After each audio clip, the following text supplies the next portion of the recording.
Assalamualaikum warahmatullahi wabarakatuh. Sebelumnya, perkenalkan nama saya Pradipa Noval Firdaus dari program studi Teknik Perpipaan kelas 5C. Pada kesempatan kali ini, saya akan menjelaskan analisis permasalahan trust 3 dimensi menggunakan software Salome, Calculix, dan Paraview. Pada kasus kali ini, kita akan membuat trust 3 dimensi dengan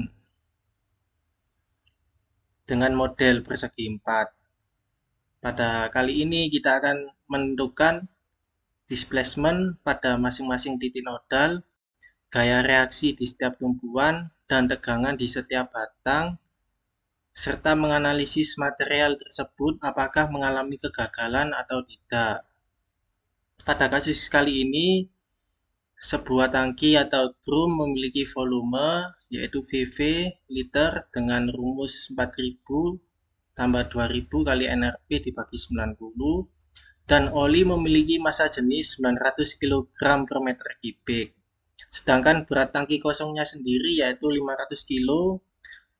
Kemudian trusnya terbuat dari material baja profil dengan modulus elastisitas atau E 210 GPa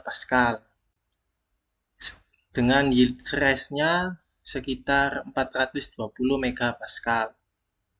Untuk luas penampangnya sendiri dari trusnya yaitu PP dengan rumus 10 pangkat min 4 ditambah 5 kali 10 pangkat min 4 dikali NRP dibagi 90.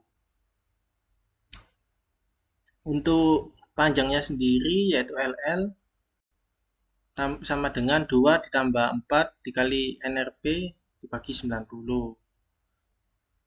Dan gaya gravitasinya yaitu 9,81 meter per second kuadrat. Untuk hasil perhitungannya, VV-nya 5.466,6 liter atau kita jadikan meter kubik yaitu 5,466.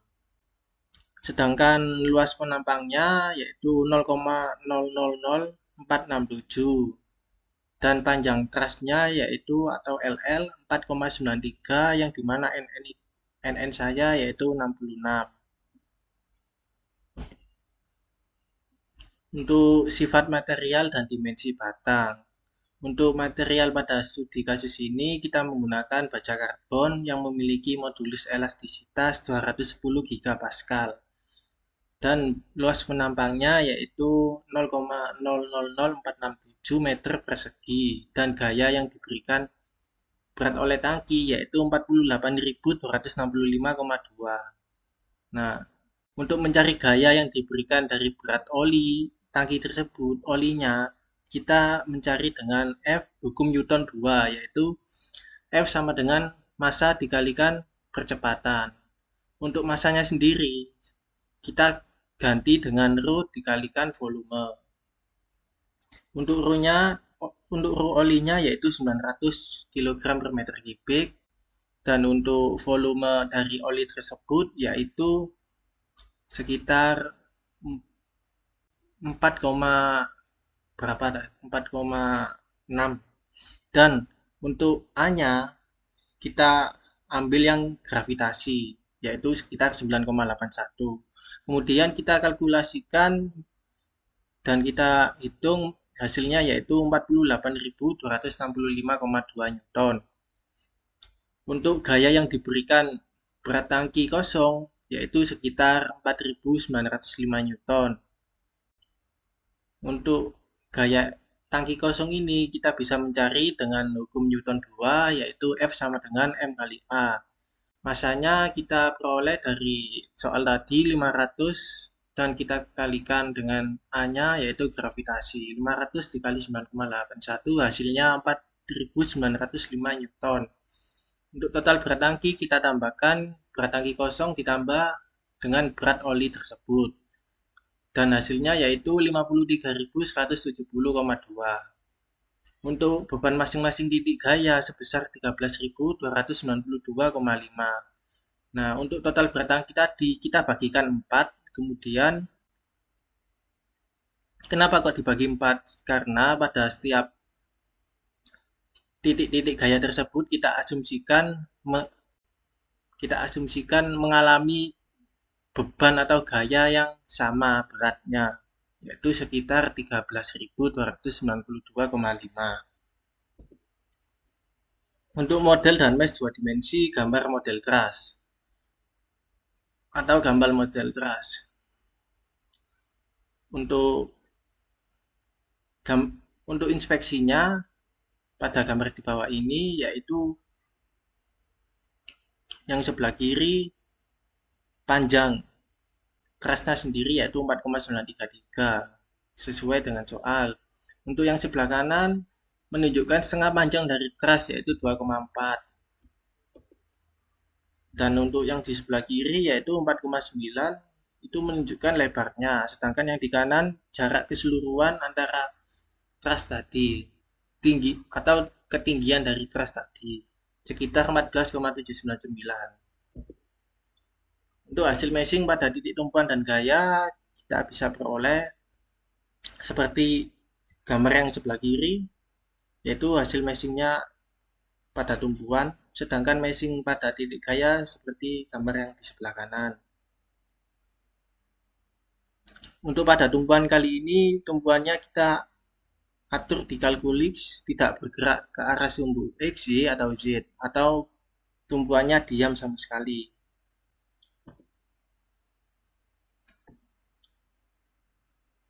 Untuk nilai gaya reaksi di tumpuan, kita peroleh di Calculix, kita peroleh titiknya yaitu 5, 2, 7, dan 3. Kita bisa lihat titik-titik tumpuan bisa kita lihat pada file INP. Kemudian kita cari sendiri mana tumpuannya. Kemudian kita catat. Kemudian kita lihat pada file DAT. Nah, setelah kita catat, kita peroleh tuh titik tumpuannya yaitu di titik 5, titik 2, titik 7, dan titik 3. Nah, berhubung tumpuannya itu engsel atau pin, maka gaya reaksi yang dihasilkan cukup besar. Dikarenakan pada tumpuannya itu tidak bergerak ke arah sumbu X dan Z, X, Y, dan Z, atau benda tersebut diam. Jika benda diam dan terkena gaya yang cukup besar, maka gaya reaksi juga semakin besar. Akan tetapi berbeda halnya dengan benda yang bergerak dan terkena gaya yang searah dengan benda bergerak tersebut, maka gaya reaksinya tidak terlalu besar. Pada kasus ini tumpuannya tidak bergerak atau diam. Pada titik 5 kita bisa lihat hasilnya adalah minus 8 atau berlawanan dari sumbu X. Min 8, min 1, dan 2. Sedangkan titik 2, 7, 3 lainnya. Untuk tegangan normal atau normal stress kita bisa peroleh dari paraview. Kita masukkan file FRD, kemudian kita convert ke VTK, kemudian kita aplikasikan ke paraview. Untuk principal stress-nya nilainya 5,9 pangkat 0 plus 7 atau 5,9 Pascal. Kita jadikan MPa sekitar 59. Dan untuk minimal tegangan gaya normalnya itu 5,2 plus 0,4. Nah, untuk perbandingan apakah material tersebut gagal atau tidak, kita bisa mencari yield stress dari karbon steel atau baja karbon. Dan berhubung udah ada di soal yield stressnya pada baja karbon 240, dan kita cari lagi di Google yaitu sama, atau jenis karbonnya adalah A106 seamless carbon steel grade B. Nah, pada kasus ini yield strength-nya bernilai 240, sedangkan principal stress-nya yang paling tertinggi yaitu 5,9 E plus 07 atau sekitar 59 MPa. Dapat disimpulkan bahwa Keras kali ini tidak mengalami kegagalan atau tidak terjadinya patah pada setiap batangnya. Demikian dari video saya. Wassalamualaikum warahmatullahi wabarakatuh.